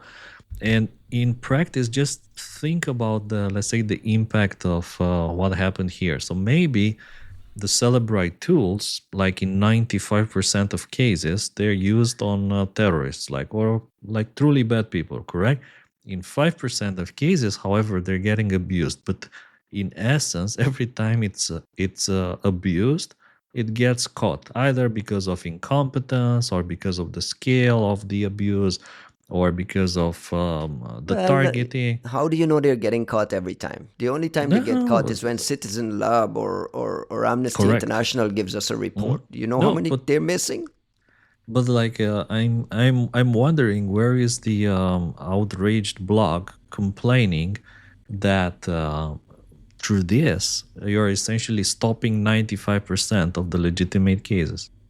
Yeah, this Well, I is. think that blog is unwritable in a way, right? Like it's we've discussed this. This is super far from the first time we've ever discussed this. Moreover, the very first episode of Episode this one was entire this entire podcast conversation. was Yes. about What was the name of the blog post? Yes. Michael Coppola's blog about this, and he was a great sport about sort of like letting us kind of like beat on his argument and stuff. But But we there's can a beat on anyone's argument. Nobody needs to absolutely, leave us, right? especially when we're There's no minerals when we we need don't fact to check. get. We need no minutes.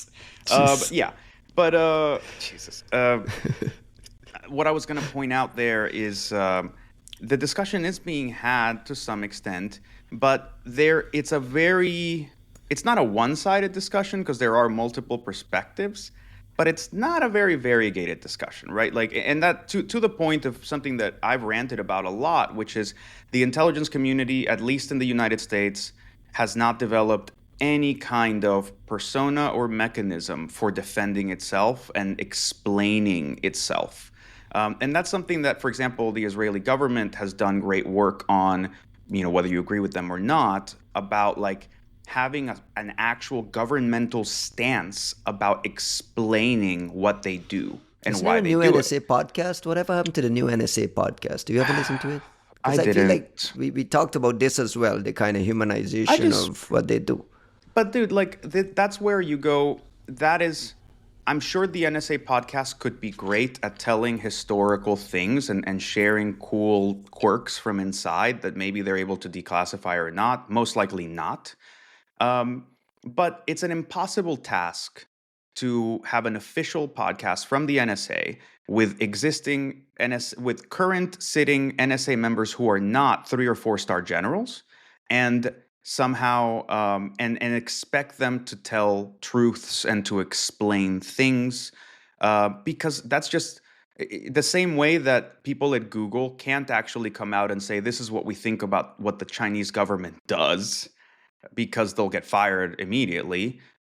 And on the NSA side of things, if somebody walks out and tries to say, "Oh, well, this is how we do X," and some fucking bureaucrat was like, "Well, we'd never declassified that. That's what we do," they go to jail, right? Like, so the for me, the problem here, one of our greatest problems in America, is that Michael Hayden had a heart attack, because Michael Hayden was the only person who had been NSA director, CIA director, and was respected enough that he could walk out and tell people, "Listen, you whatever, this is what we were trying to do. And I'm not saying that we did this, but I'm saying that if we had done this, we would have done it for that reason." And he was serving such a critical fucking function in doing that. And sadly, he had some health complications and kind of dropped off from the public scene, but no one rose up to replace him. Everybody else is like has been like somebody who was in government and had to speak through these very like these super fine lines and really like locked down messaging, or maybe they had just left, right? Like General Nakasone or even Rob Joyce, right? They've left so recently that if they come out and start spouting a bunch of shit, not only is it potentially problematic for themselves, but frankly, it's not a nice thing to do to the organization that you devoted 20, 30 years on, unless you're like cutting and running, as they would say in DC circles, right? Um, so we have this vacuum of the figure that can come out, and sure, they cannot declassify things on a whim and say, well, this is why we were doing it. This was a counterterrorism op. We only used it 10 times. 9 out of those 10 times it was to like find a real terrorist. And then, one time we slipped up and we cleaned it up right away. Why the fuck did you burn this? Nobody can say that. And we don't even have the like shadow puppet person who was like kind of telling us what was going on. So the discussions we're having feel fairly disingenuous. The TI people, especially at Google, can't say what they really mean. The VR people don't even know what they really mean, because which one of these VR people even knows how this was fully used? Like, they're being told this was for CT, and it probably was, but I doubt anyone who's writing any fucking columns was there clicking the button, picking targeting packages. And then there's this whole sector of the people who actually do the thing that are dead fucking quiet. So what is this discussion, right? Okay, so speaking of minerals, there's some reporting, there's some serious reporting happening, but I can't trust the sourcing because I haven't seen it much in some of our traditional U.S. reporting. But like, for instance, the Guardian.com is reporting that the Trump administration has publicly and privately signaled that it does not believe Russia represents a cyber threat against the U.S. national security or critical infrastructure. This kind of coincides with what we saw on TV yesterday. I feel like the reporting and the narrative is building around this kind of U.S. pivoting to Russia. And there's a note that the new defense secretary has ordered U.S. Cyber Command to stand down on any offensive planning against Russia. The decision not affecting NSA operations is part of broader efforts to normalize relations with Moscow after all these years of isolation and so on. And then there's some additional reporting, again from The Guardian, that CISA has been told to stop looking at Russia's cyber attacks. So, like, I can't make head or tails of what's going on here, if the reporting is reliable or not. Juanito, I'll start with you because you're in the belly of the beast there in Washington, D.C. Like, what is going on? Bro, Mr. America, explain this. I'm a couple of floors away from you in Orlando, but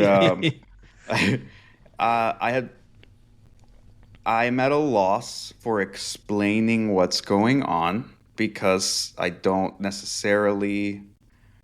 I can say a bunch of shit about what I think may be going on, but I don't think that that's the kind of authoritative commentary that I would expect to provide. So all I'm going to say is, like, I mean, this sounds to be real. It seems to be coming from, like, yes, it's leaked stuff in some cases, but it seems to be real. I think it's really interesting because you have two different stories about this. The Record also came out with one, right? So there's the, like, Hegseth side of things where apparently it was signaled to Cyber Command to stand down on any kind of like planning towards Russia. And we saw a Cyber Command tweet that says, hey, we're going to be tweeting different. And I bring this up because we deleted some information. I wondered if they removed all the like Russia. Did they go remove the DroboRub stuff? You remember the pictures? Like, I think that's what we need to go look back through it. I'm guessing.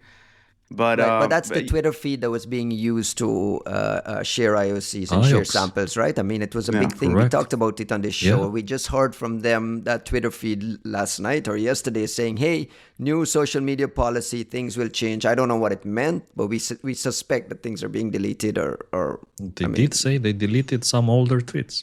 Interesting. I mean, we haven't gone through and looked. I mean, look, let's sort of put a voice to things to the extent that we can, right? Like, things are in an extremely contentious place right now with regards to the topic of Russia, and there's a lot of dissension, even in traditional political circles, about what's happening right now with our support of Ukraine, with how we're handling things with Putin, with et cetera, et cetera. And like, I won't put too much voice to that at this time, for a variety of reasons, apart from like it being extremely dicey commentary area. To be honest, I have been masterful about trying to keep my head in the sand, not because I don't care about the state of the United States or where things are going, but because I think there's an emotional roller coaster element to all this where we're fed things that keep us in a constant state of crisis, whether it's, and I'm not saying that in a conspiratorial way, I'm saying like the way that reporting happens, the way the news happens, and the way the administration seems to want to telegraph things is to keep things blowing up every day. So you're always on your feet. And that's emotionally destroying me. And I cannot live with that roller coaster of anxiety. So I'm trying my best to kind of keep my head down. And in that sense, what I'm trying to say is we obviously haven't seen this play out. We just saw the opening salvo of a massive shift in the American government's stance towards Russia and Ukraine. And I don't know if that's ultimately what will stick. I don't know how much of this is genuinely courting Putin versus pretending to play hardball with the Ukrainians versus trying to make the Europeans fucking step up and actually pay for some shit and help with their own defense. Which is not, I'm not trying to parrot the whole, Trump line of things. I don't dislike NATO or anything like that, but there is an element of this where you go, guys, like if we drop out, I don't know, maybe because we're tired, maybe because we're in an economic depression, maybe whatever.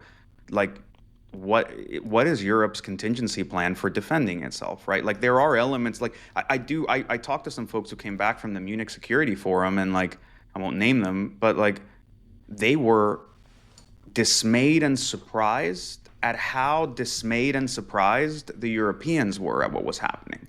Which is to say, like, is it really the case that like if the US isn't at the forefront of defense and like moving the liberal order and paying the bills and everything, that like there's no other plan? Because and it's guys, not like this is new. I mean, this narrative has been alive for 4, 8, 10 years. It goes back to Obama saying quietly, you have to pay your share. This is, and it's not to heap everything on the Europeans. It's not to say that what the US is doing is the right thing to do. It's more to say, if we take it as a foregone conclusion that the US is going to be a little nutty for at least 4 years and not act in the way that we've expected it to act, is it truly the collapse of the entire Western order? Like there's nothing in Western Europe where people go, all right, guys, this is happening in our backyard. There's no ocean separating us from this shit. What are we going to do now? Right? Like even the notion, and this is actually not to parrot a line from, I'm like listening to Alex Karp, like the Palantir CEO's book about like the technological republic, whatever. And like he does make some interesting points about maybe the overextension of some of the concessions that were made after World War II, right? Like, okay, we had a good reason to tell the Japanese and the Germans not to rebuild their military, for a variety of reasons. But like, it's been a long fucking time. They're very different cultures. They're very different places in history. Like, do we really want the Japanese and the Germans to just sit everything out? Like, there is a point at which we started this podcast and I went on a rant and I ended up with this notion of like the decay, like we're living in the decay of 20th century concepts. Part of the problem of those concepts has been their inflexibility. We don't understand what's coming next from a conceptual perspective, from a Hegelian perspective. Like we just don't know what the next synthesis of, of grand concepts and ideologies is for the 21st century. And so what we've been doing is just holding on to the remnants of 20th century structures for dear fucking life, even when they don't work. We know the UN doesn't work. We're keeping it the way that it is. We know international law isn't really working. We're keeping it the way it is. We know that, regulation of the internet doesn't make any sense whatsoever. We're keeping it the way it is. We know that corporations are systematically abusing every government and every economy because they can even do policy arbitrage, for lack of a better word, and we don't do anything about it. So you're getting into this position where what we have shown is all of that stuff is rotten and crumbling and not working, but we don't really know what the next thing is. And that's a long-winded way of saying, like, I am dismayed and concerned at the state of where things are in the US. And it kind of seems like we're going to be sitting some things out. So who's standing up to fill the void? Maybe you can't fill the void economically. Fine. Okay, but from a leadership standpoint, from a planning standpoint, from a whatever, like, is NATO nothing without the US? Is Western Europe nothing without the US? Because at that point, like, guys, I don't know. It's not looking good. Yeah. How do you tell someone to stop looking at a Russian cyber attack? Well, who am I telling, right? This is the next part of things, which is there is an element of potential fallout on the threat intel side of things, and that's where I am more concerned and almost adamant that we not overcorrect. The government has only been with us on this little threat intel ride in the public side of things for like 5 years. Great. Let's be more charitable, right? Post Sony Pictures Entertainment. So 2015 onward, the government has had about a decade, and governments have had about a decade of getting involved in this shit. And we've welcomed them because they had other equities to bring, and then they could coordinate things with sanctions and liability, whatever, and indictments, and they could bring all source intelligence into the picture and name some names, and they have been welcome. It's not to say that they serve no purpose or anything like that, but there was a time before this when we were all defending customers and worrying about the private enterprise and reporting on important international incidents and the interplay between APTs. And government learned about things from us. So if this is just USG deciding to sit it out on one of the biggest threats, and maybe more. Maybe they decide to sit everything out. Maybe they stop publishing anything. Maybe we no longer have CISA, JCDC. Maybe we no longer have the NSA Collaboration Center. Maybe we no longer have any connective tissue from the US government on threat intelligence. All the more reason for us to do our fucking jobs. Maybe it's a little dicier to tell some cool stories. Maybe you don't get to go to Andy Greenberg or Kim Setter and say, guys, I know exactly who is gonna do who did this and who does what. And like maybe Bellingcat is gonna start serving a much more valuable purpose. Bellingcat, if it stays the way it is and everybody else retreats, Bellingcat becomes the citizen lab of great intelligence covert contests, particularly with Russia. It's important that they do what they do, and it's important that we do what we do in a very structured way. So, yeah, I don't know what's going to happen there. At the end of the day, this podcast has been, 36 episodes of me complaining about the government.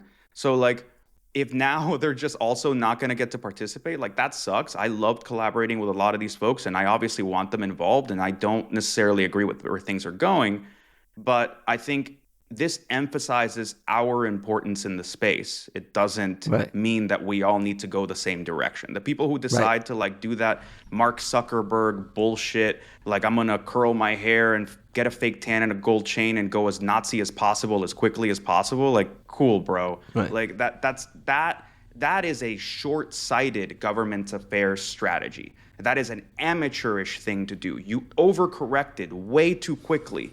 So in order to try to please an incoming administration without realizing what that's going to do to your customer base, to your enterprise customer base, to your general approval ratings, and more importantly, administrations have their highest approval ratings when they start. You don't know if in a year everybody goes, wow, this fucking sucks. We don't like this. And then you just ran to be the most willing participant in this thing. So like there's a lot of like, I think just to kind of close that out on the Gov Affairs side of things, like Sam Altman, whomever is advising Sam Altman on government affairs is maybe the better equipped out of anything I'm seeing in the Valley. And you see that in the way that he's been responding to Musk, where like he hasn't fallen into the trap of trying to carry favor with Trump by fighting with Musk and trying to get between them. He's just basically stayed on message and been like, yeah, that's cute. and we're going to go back to our AGI mission. And it's not because he doesn't want to fight it, but it's because there's no winning in that fight. If you get into the mud, if you get into the pool of jelly, it doesn't matter if you win. Everyone who was wrestling in that pool of jelly is an idiot. Costin, quickly, if this plays out and CISA goes dark, CISA stops looking at Russian cyber attacks, do we lose a lot? Does their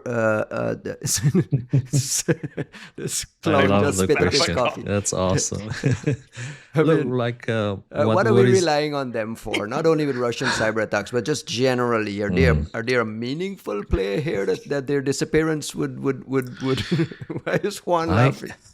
Look, I think that's insignificant. There's something which is a lot more worrying. I mean, first of all, let aside the thing that we lost any chance of Facebook sponsorship for this podcast after what Juan said.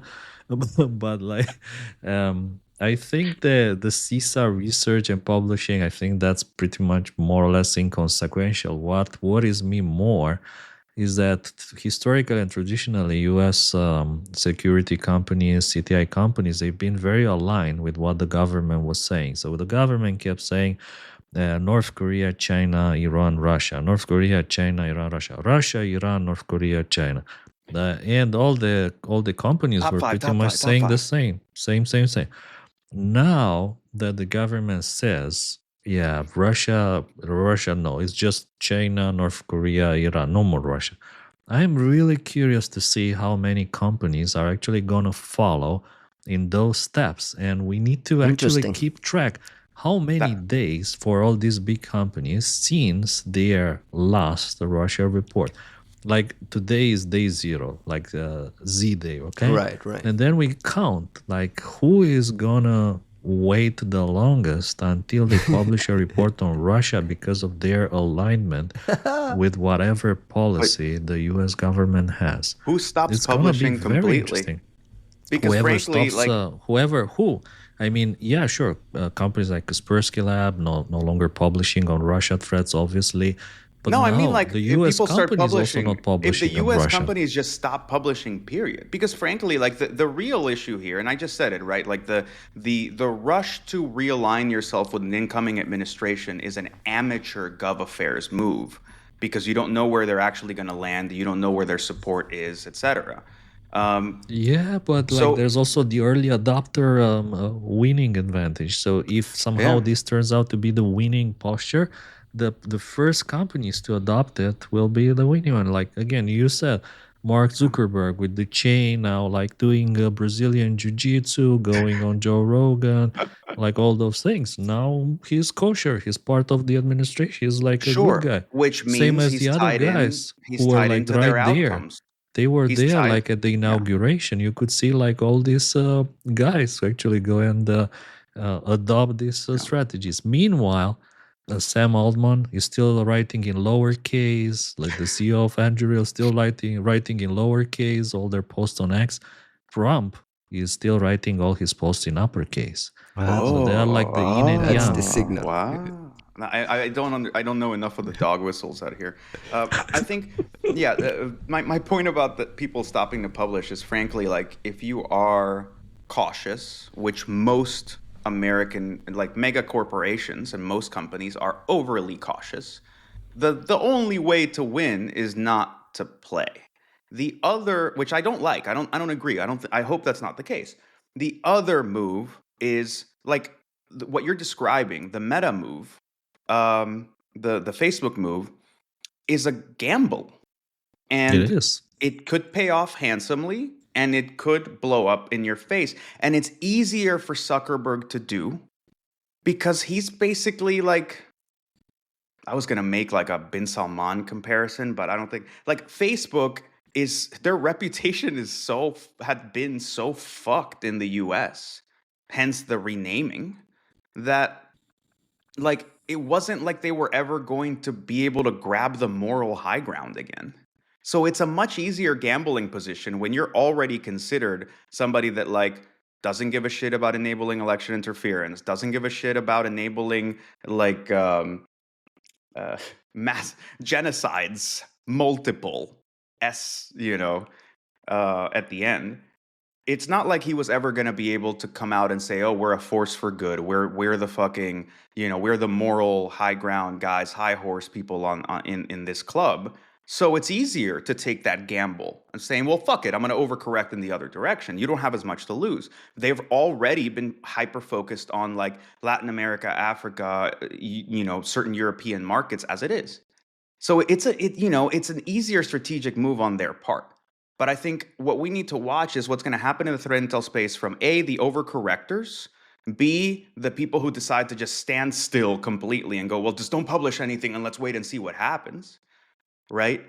And what you have is a regression to like the conditions of threat intel before the gov really stepped into it in the public side without necessarily having that perception. And the people who are standing to lose are the enterprises and the people who need to be defended.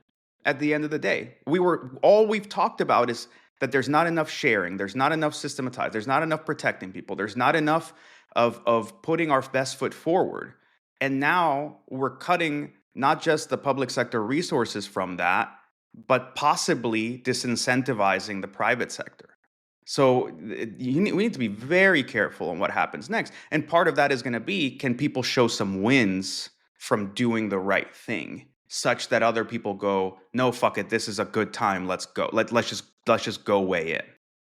It also leaves green field for the people who really want to do good research to stand out. If everyone shuts down, you'll start to see people separating themselves by being the Russian threat actor tracker.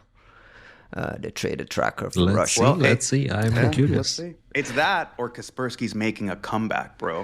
This is their time. How amazing is just imagine all the US companies stop publishing on Russian threat actors, and suddenly Kaspersky drops a new Turla blog. Right. Make great again. By the way, I just got an inbound from an old friend of ours who says, "Hey, I'm listening to the podcast. I'm listening to every episode. Please, more Turla. More Turla. So, an old friend of ours. So, let's leave it there. Bruce Wayne, our friend Bruce Wayne. We're out of time. Juanito, you got some last minute shout outs before we head down to the conference? Mark. We're past the 2 hour mark, bro. We didn't discuss the new quantum chip. No new quantum chips, no Shalom salmon or whatever it was. Shalom Next week. salmon? Next week. This man wants to go grab coffee. He just wants to go hang out at the con. We're out of time. Thank you guys for listening. Last minute shout outs. You got any shout outs? I mean, obviously, there's Jordan a report from a member of your team there that we didn't get to. We ran out of time. There's right, two amazing things that folks in my team released that I want to point to, right? There's this like Chinese censorship as a service work, and there's a new ghostwriter, Belarusian post from Tom Hagel, Alex Delamont, Alex Milankovsky. These dudes are, just churning stuff out. So absolutely, great work there. Folks want to go check it out.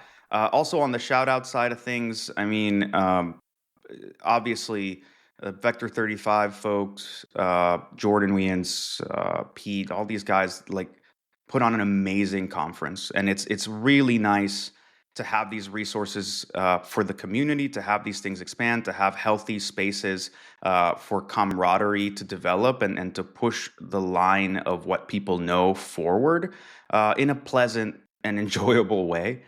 So I can't recommend this enough. I mean, this is like, to me now, this is like a must conference in the rotation. And hopefully they'll keep going strong, man. I look forward to next year. I know we've been pitching PivotCon here as well. I ran into Pasquale here as well. He's ramping up planning for PivotCon. So that's kind of like the next live big episode. First live episode. Unless you want to come to Singapore, bro. Let's go. Costin, some closing shout-outs before I head down for coffee. Okay, I was in Paris this week for meetings, and I met with a lot of folks who are our fans. They're like very avid listeners. And I did ask, do you guys want a shout-out? And they're like, no, shout out. So shout out to all the folks who are our listeners but don't want to shout out. Don't want to shout out. There's a lot of those. I had dinner at a table last night with a few of those folks who wanted to say a lot of things, but they're just like, I don't want this popping up on the podcast, bro. So we have 70 listeners, and then like 10,000 silent partners. Thank you, gentlemen. We'll catch you guys next week. Thanks, guys. Quantum power.